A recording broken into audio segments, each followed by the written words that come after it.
Hey guys, आप सभी का स्वागत है आपके अपने यूट्यूब चैनल पे। मैं हूं मुकुंद पाठक। बेसिकली आज हम देख रहे हैं प्रोबेबिलिटी डिस्ट्रीब्यूशन का कुछ बेसिक कॉन्सेप्ट। बेसिकली हमें मालूम है कि प्रोबेबिलिटी डिस्ट्रीब्यूशन होता क्या। प्रोबेबिलिटी दैट इज मीन्स कुछ ऐसा अनुमान लगाना या ऐसा अजम्पशन, ठीक है, जिसकी एक पॉसिबिलिटी वैल्यूज आ सके। लेकिन हम अभी उस पर ये नहीं बोल सकते कि वो डिसाइडेड वैल्यू होती है या फिक्स वैल्यू होती है। और सिर्फ प्रोबेबिलिटी एक वैल्यू होती है, यानी कि एक एक्सपेक्टेड वैल्यू हो सकती है गाइस, ठीक है। इसी तरीके से हम प्रोबेबिलिटी डिस्ट्रीब्यूशंस को डिफाइन कर सकते हैं या एक्सप्लेन कर सकते हैं। जैसे कि अगर हमने 1 कॉइन टॉस किया तो उसकी जो प्रोबेबिलिटी होगी वो क्या बन सकती है। एक कॉइन जब टॉस होता है या तो उसका हेड होता है या तो टेल हो सकता है, क्योंकि 1 कॉइन हैज़ अ 2 साइड। तो एक में हेड आएगा, दूसरे में टेल आएगा। देखिए, मे भी कुछ भी आ सकता है। जब हम 1 कॉइन टॉस करेंगे उसके बाद वो अपना जो एक प्रोबेबिलिटी देगा, ठीक है, एक प्रोबेबिलिटी कोई वैल्यू देगी, तो एक हम अनुमान, एक अजम्पशंस लगा सकते हैं, एक प्रोबेबिलिटी बता सकते हैं। देखिए, उसको हम हिंदी में बोलते हैं संभाव्यता। यानी कि अब या तो हेड भी आ सकता है या तो टेल भी आ सकता है, कोई फिक्स नहीं है।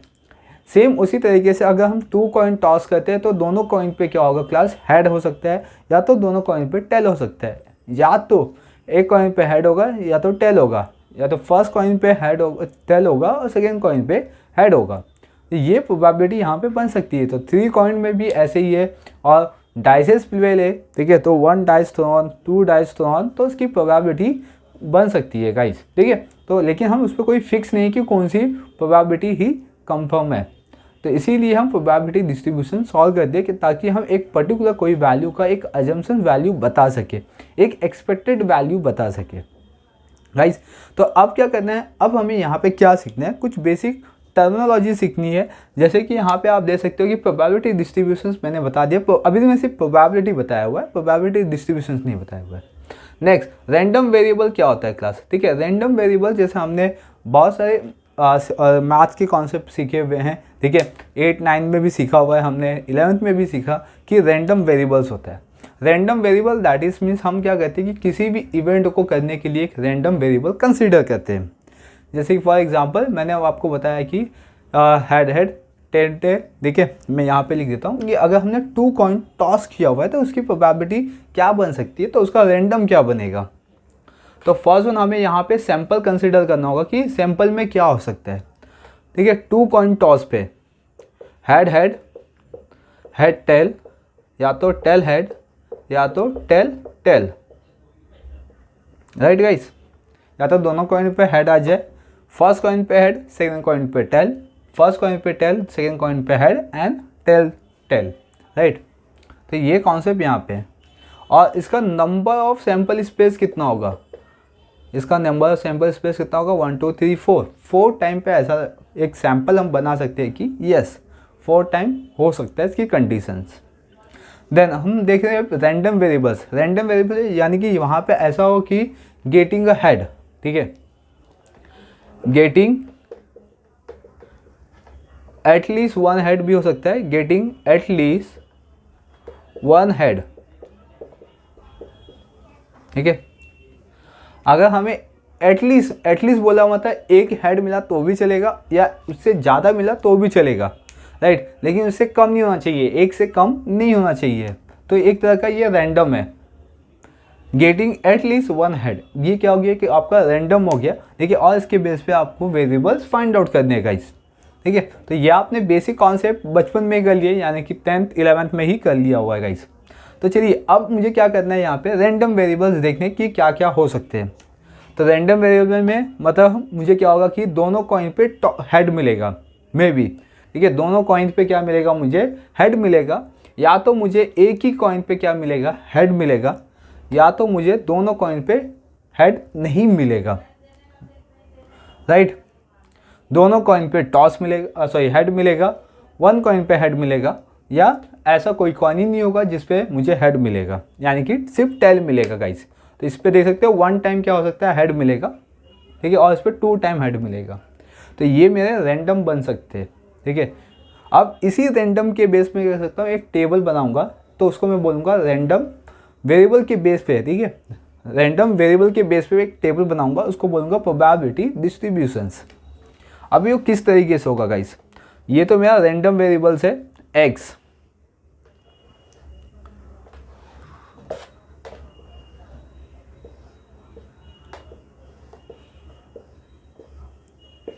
ओके गाइस, तो रैंडम क्या मिला मुझे 0 1 2, ये मेरे मिल गए रैंडम वेरिएबल्स। अब मेरा जो प्रोबेबिलिटी डिस्ट्रीब्यूशन होगा वो x of p of x equals to i के बेसिस पे होगा। क्लियर? ओके, देन अब ये p ऑफ x यानी कि प्रोबेबिलिटी यहाँ पे मैं शो कर रहा हूँ विथ बेसिस ऑफ रैंडम। तो अब मुझे क्या होगा, क्लास की 0 से लेके स्टार्ट करते हैं हम। 0 मतलब नो हेड गेटिंग, तो मुझे कोई भी हेड नहीं मिलेगा। तो क्या मिलेगा मुझे, टेल मिलेगा गाइस। तो टेल मिलेगा तो कितने पे मिलेगा, कितने उसके डिस्ट्रीब्यूशन, कितने उसके मास होंगे क्लास, वो देखना है मुझे। तो कितने टाइम पे मिलेगा मुझे, 1 2 3 4 है मेरा टोटल। और मुझे ऐसा एक ही कंडीशन है, ठीक है, एक कंडीशन ऐसा है जहाँ पे मुझे कोई भी हेड नहीं मिलेगा। तो एक कंडीशन है गाइस जहाँ पे मुझे कोई भी हेड नहीं मिलेगा, लेकिन कितने में से, 4 में से एक ऐसा कंडीशन है जहाँ पे मुझे हेड नहीं मिलेगा। 1 टाइम हेड, ठीक है, या 1 कॉइन पे हेड मिलेगा। तो ऐसे कितनी पॉसिबिलिटी हो सकती है, तो 1 2 पॉसिबिलिटीज हो सकती है। कितने में से, 4 पॉसिबिलिटी में से 2 पॉसिबिलिटी ऐसी होगी जहाँ पे मुझे सिर्फ 2 कॉइन पे, सॉरी मतलब एक कॉइन पे क्या होगा, हेड मिलेगा। तो दैट इज मीन गाइस 2/4 होगा। क्लियर? तो उसको मैं डिवाइड कर दूँ तो 1/4, तो दैट इज मीन 1/4, सॉरी 1/2, तो यहाँ पे भी 1/2। देन गाइस 2 टाइम हेड, यानी कि दोनों कॉइन पे मुझे हेड मिलेगा। ऐसी कितनी पॉसिबिलिटी यहाँ पे बन सकती है, तो एक ही पॉसिबिलिटी बनेगी, that is mean 1/4 guys. Clear? तो ये हो गया मेरा रैंडम वेरिएबल्स। ठीक है, रैंडम वेरिएबल के बेस पे मैंने क्या बताया यहाँ पे, प्रोबेबिलिटी, राइट। अब ये जो पूरा टेबल आप देख रहे हो, ठीक है, इस पूरे टेबल को मैं क्या बोल सकता हूँ, प्रोबेबिलिटी डिस्ट्रीब्यूशंस। क्लियर? तो मैंने यहाँ पे आपको प्रोबेबिलिटी डिस्ट्रीब्यूशंस और रैंडम वेरिएबल बता दिया। अब जो रैंडम वेरिएबल्स है गाइस, उसके अंदर 2 कॉन्सेप्ट आ जाते हैं। फर्स्ट कॉन्सेप्ट है रैंडम वेरिएबल्स के डिस्क्रीट रैंडम वेरिएबल्स। ठीक है, डिस्क्रीट रैंडम वेरिएबल्स बेसिकली होता क्या है, discrete random variables that is mean जिसको हम काउंट कर सकते हैं, या जो काउंटेबल होता है गाइस, उसको हम क्या बोलते हैं, डिस्क्रीट रैंडम वेरिएबल्स। ठीक है, यानी कि हमें कुछ ऐसी प्रोबेबिलिटीज होगी जहाँ पे हम उस प्रोबेबिलिटी को काउंट कर सकते हैं, 1 2 3 4 5, तो काउंट कर लिया मैंने। ठीक है, तो उसी तरीके से हम उसको बोल सकते हैं discrete random variables. Clear? Discrete random variable को शॉर्ट में समझना यही है गाइस। ठीक है, मैं इसको डीप में एक्सप्लेन नहीं कर रहा हूँ, क्योंकि हम जब सिंपल वे में समझ सकते हैं तो why we go for the long और डीप वे। तो यहाँ पे काउंटेबल वेरिएबल्स को हम बोल सकते हैं discrete random variables. Second one आता है guys continuous random variables. Continuous that is means एक ऐसे नंबर जो कंटिन्यूअस हो सकता है और उसको हम काउंट भी कर सकते हैं, लेकिन प्रॉपर तरीके से काउंट नहीं कर सकते। ठीक है, या इम्प्रॉपर तरीके से हम बोल सकते हैं। हमने कुछ ऐसे कॉन्सेप्ट या ऐसे बेसिक कॉन्सेप्ट हमने बचपन में किए हुए, यानी कि बेसिक कॉन्सेप्ट किए हुए गाइस। ठीक है, 9th और 10th के अंदर, कि इसमें होता था टर्मिनेट और नॉन टर्मिनेट, या तो हम उसको बोल सकते हैं रिकरिंग और non recurring, right. Terminate that is mean जहाँ पे वैल्यू क्या होती है, टर्मिनेट हो जाती है। ठीक है, नॉन रिकरिंग। और सेकेंड कॉन्सेप्ट आता है आपका नॉन टर्मिनेट, यानी कि वहाँ पे वैल्यू क्या होती है, कंटिन्यूअस चलती रहती है, उसका कोई एंड नहीं होता गाइस। ठीक है, तो उसको हम बोलते हैं रिकरिंग। तो सेम उसी तरीके से कंटिन्यूअस रैंडम वेरिएबल्स है, यानी कि अगर मैं किसी प्लांट का या किसी चीज़ का मैं हाइट या वेट या तो लेंथ या तो कुछ और मेजरमेंट कर सकता हूँ, लेकिन एक प्रॉपर फिगर्स में नहीं। ठीक है, एक प्रॉपर डिजिट में नहीं, बट उसको डेसिमल फॉर्म में। जस्ट फॉर एग्जांपल कि 2.345667, ठीक है, 3 4 8 9, ठीक है, तो ये कंटिन्यूस चलता रहेगा। अगर मैं हाइट में लूँगा तो ये सेंटीमीटर्स में आएगा। ठीक है, अगर मैं रोड का मेजरमेंट लूँगा तो वो किलोमीटर्स में आएगा। ठीक है, मे बी वो डेसिमल फॉर्म में हो, ठीक है, तो उसको मैं काउंट नहीं कर सकता। ऐसे पार्ट को मैं क्या बोल सकता हूँ, काउंट कर सकता हूँ लेकिन प्रॉपर तरीके से काउंट नहीं कर सकता हूँ। तो ऐसे पार्ट को क्या बोलूँगा मैं, कंटिन्यूस, क्योंकि कंटिन्यूस क्या होगा कि नंबर कंटिन्यूस चल रहेगा इस, क्लियर, तो उसको मैं कंटिन्यूस बोलूँगा इन सिंपल वर्ड में। Discrete random variable that is means countable, continuous that is countable but not proper way, clear. और जो नंबर्स होंगे वो किस फॉर्म में होंगे, रिकरिंग वे में या नॉन टर्मिनेटिंग वे में होंगे, तो उसको मैं बोल सकता हूँ continuous random variables. Okay guys, तो ये हो गए मेरे कॉन्सेप्ट। अब हम आते हैं नेक्स्ट जो कॉन्सेप्ट है अपना PMF, PDF, CDF। ओके, ये तीन जो कॉन्सेप्ट है क्लास, ये प्रोबेबिलिटी डिस्ट्रीब्यूशन के अंदर इंपॉर्टेंट कॉन्सेप्ट है। ये आपको कॉमर्स, साइंस एंड आर्ट्स, ये तीनों के लिए ये इंपॉर्टेंट है। ये सिर्फ नहीं, ये आपका पूरा प्रोबेबिलिटी का जो बेसिक कॉन्सेप्ट मैं एक्सप्लेन कर रहा हूँ। अभी तक आपने मेरा चैनल सब्सक्राइब नहीं किया हुआ तो चैनल सब्सक्राइब कर लीजिए, बेल आइकन प्रेस कर लीजिए, ताकि आपको इसी तरीके से नोटिफिकेशन मिलता रहेगा मैथ्स का और अदर सब्जेक्ट्स के भी। वीडियो अच्छा लगता है तो लाइक कीजिए। चलिए गाइस, यहाँ पे हम देख लेते हैं कि बेसिकली है क्या, PMF क्या है। इसको बोलते हैं probability mass function, probability mass function, probability distribution functions, ठीक है, क्यूमुलेटिव डिस्ट्रीब्यूशन फंक्शन। ओके, तो यहाँ पे मैंने उसको फुल फॉर्म बता दिया हुआ है, probability mass function, probability distribution function and probability cumulative distribution functions. अब जो ये जो आपका पार्ट है PDF यानी कि प्रोबेबिलिटी डिस्ट्रीब्यूशन फंक्शंस, ये आपका नेक्स्ट कॉन्सेप्ट है गाइस, ठीक है, नेक्स्ट एक्सरसाइज में आएगा। तो अभी मैं इस एक्सरसाइज में इसको एक्सप्लेन नहीं कर रहा हूँ, मैं डेफिनेटली नेक्स्ट एक्सरसाइज में इसको एक्सप्लेन करूँगा। तो बने रहिए मेरे यूट्यूब चैनल के साथ। देख लेते हैं हम next concept PMF and CDF basically क्या है। तो ये सिंपल कॉन्सेप्ट है गाइस। तो अभी जो मैंने आपको टेबल एक्सप्लेन किया था यहाँ पे, इस टेबल के अंदर ये जो वैल्यू आप देख रहे हो, ठीक है, इसको मैं सिंपल वर्ड में बोल सकता हूं PMF,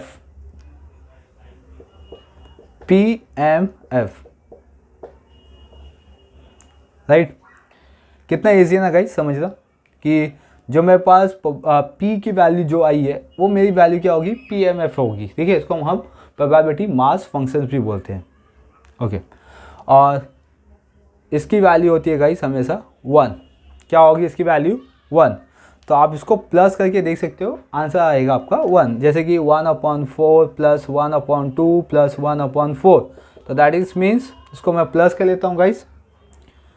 ओके, तो यहाँ पे 1 plus 2 plus 1 and whole upon 1, that is 4/4, answer is 1, right.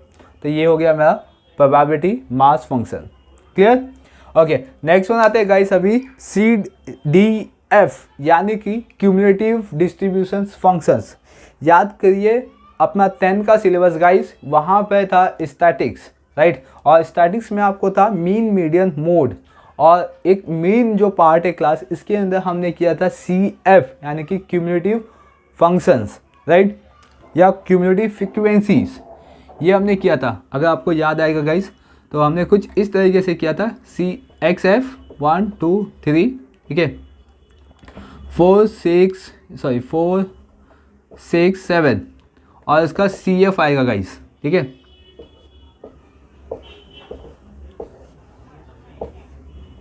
CF क्या आएगा यहाँ पे 4, और इसको हम प्लस कर देंगे गाइस, तो ये हो जाएगा 10, ठीक है। फिर इसको अगेन प्लस करेंगे तो ये हो जाएगा 17।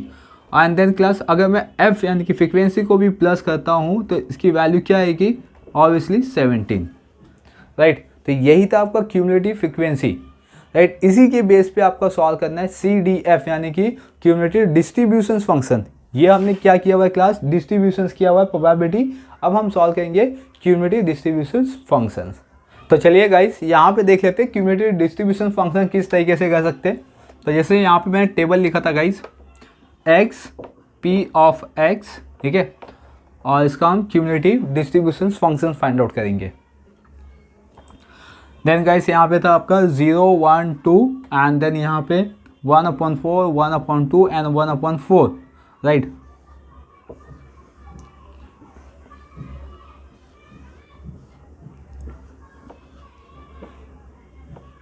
चलिए इसका हम समेशन कर लेंगे, टोटल कर लेंगे इसको प्लस करने पे इसका आंसर आएगा क्लास 1 जो अभी हमने देखा।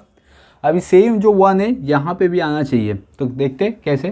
तो इसका हम करें CDF गाइस, तो ये हो गया आपका 1/4। सेम इसमें हम प्लस करेंगे तो आंसर आएगा 3/4, राइट। कैसे आएगा 3/4 देख लेते हैं। 1/4 प्लस 1/2, राइट।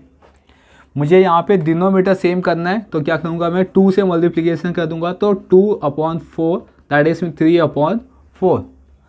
सेम गाइस यहाँ पे भी 1/4 है, ठीक है, और उसको मुझे प्लस करना है, तो 4 आपका जो डिनोमीटर से वो सेम हो जाएगा और उसको हम 1 टाइम राइट डाउन करेंगे।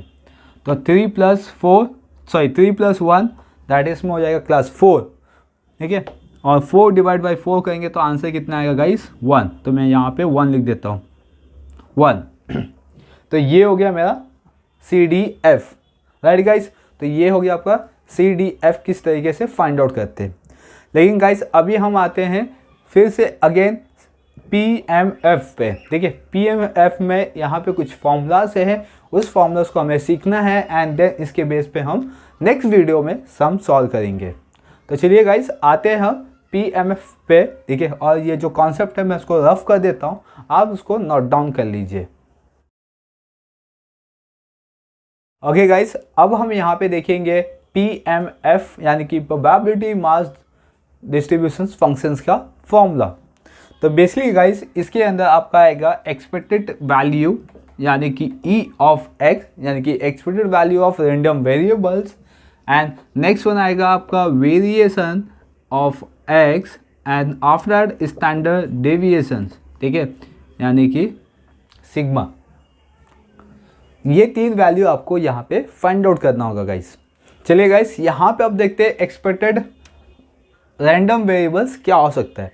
Expected random variables find out करने के लिए हमें summation XI PI find out करना होता है, राइट। अभी XI एंड PI हम किसको लिख सकते हैं, तो यहाँ पे आप जो टेबल देख रहे हो इसको मैं लिख सकता हूँ XI और इसको मैं लिख सकता हूँ PI, क्लियर। तो ये जो टेबल है X and P of X, यही मेरा आंसर होगा समेशन XI PI, यानी कि ये दोनों का मुझे मल्टीप्लिकेशंस करना होगा गाइस, ठीक है। 0 का इसमें, 1 का इसमें एंड 2 का इसमें, तो जो भी वैल्यू आएगी उसका मुझे टोटल यानी कि समेशन कर देना है। तो मुझे मिल जाएगा expected value of X। Then अब मैं फाइंड आउट करूँगा क्लास यहाँ पे वेरिएबल X। अब जो वेरिएबल X है गाइस वो किस तरीके से फाइंड आउट करते हैं ये देख लेते हैं। चलिए गाइस यहाँ पे summation XI² PI², right. Variables निकालना है आपको लेकिन वेरिएशन के बेस पे। समेशन XI² PI प्लस, ठीक है, expected of X and the whole square. यहाँ पे आपको क्या फाइंड आउट करना है, first one XI² find out करना है, ठीक है, यानी कि मुझे ये जो टेबल है इसका मुझे स्क्वायर फाइंड आउट करना है गाइस, एंड देन फिर PI से मल्टीप्लिकेशंस कर देने हैं, क्लियर। तो ये मुझे आंसर मिल जाएगा variation of X। Then class standard deviation of X किस तरीके से फाइंड आउट कर सकता हूँ। स्टैंडर्ड डेविएशन का फॉर्मूला होता है guys in root variation of X, यानी कि जो वेरिएशन की वैल्यू आएगी उसको मुझे रूट में रखना है और मुझे फाइंड आउट हो जाएगा स्टैंडर्ड डेविएशन। तो गाइस PMF के अंदर इतने ही फॉर्मूलास है जो हम सम्स के अंदर यूज़ करेंगे प्रैक्टिकल के लिए। ओके, तो बने रहिए मेरे YouTube चैनल के साथ, और अभी तक आपने चैनल सब्सक्राइब नहीं किया है तो चैनल सब्सक्राइब कर लीजिए, बेल आइकन प्रेस कर लीजिए ताकि आपको नोटिफिकेशन मिलता रहेगा गाइस। और नेक्स्ट वीडियो में हम इसका एक प्रैक्टिकल क्वेश्चन सॉल्व करने वाले गाइस, और आपके जितने भी मैथ्स के सिलेबस है उसका पूरा का पूरा सिलेबस मैं यूट्यूब पे अपलोड कर रहा हूँ। प्लेलिस्ट में जाके आप हर एक मैथ्स के चैप्टर को सीख सकते हो, समझ सकते हो, और कहीं पे भी कोई भी डाउट है तो डेफिनेटली आप मुझे कमेंट कीजिए, मैं आपको उसका रिप्लाई दूंगा। Thank you for watching.